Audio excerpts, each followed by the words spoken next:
World War II propaganda, it played a massive role in influencing people's minds on which side to take. You had Hitler, and then you had Eisenhower. Hitler was just telling people, hey, join the Waffen-SS, fulfill this country's needs, we are doing good. They really weren't. Eisenhower, well, they didn't really need propaganda, because pretty much all of America was influenced that all the men would join, no matter what, because we needed it. And they were really motivated. So they had many different ways of making the propaganda go viral, as in comic books, magazines, radio, telegraph, all that. And it's not that the ways of getting them to do so was a huge feat, but what they put on there was the major thing that affected everybody. Like, for example, in the film, or the cartoon Education in Death was made by Walt Disney to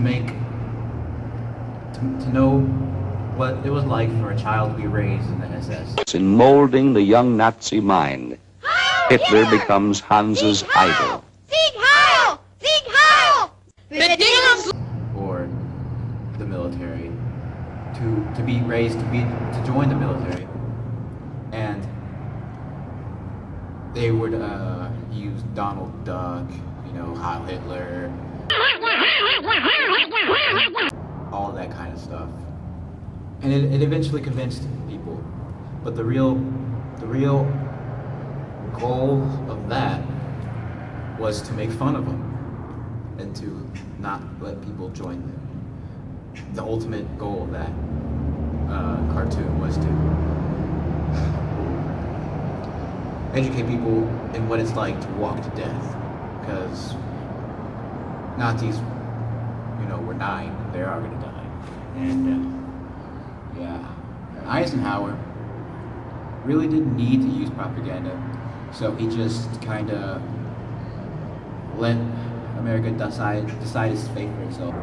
Franklin D. Roosevelt, or FDR as we know him, after his speech on the Pearl Harbor bombing, this influenced many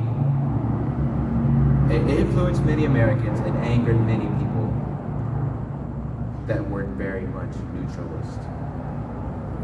And they kind of set aside for the pre-era of World War II. And there was one instance where a black man was a cook at a docked boat at Pearl Harbor on the day of the attacks. This man, out of fear and courage, managed to get on the machine gun and shoot down about 3 or 4 planes total. There wasn't many planes shot down that day. Maybe about 7 or 8 total, but it wasn't that much. And this feat influenced many Negro males to enlist in the Army, the Navy, whatever bled your military. And I guess you could say that played a part in all the propaganda and all the media and all of that stuff. So all of this played a huge role in influencing people's minds, and it still does today. And therefore, media propaganda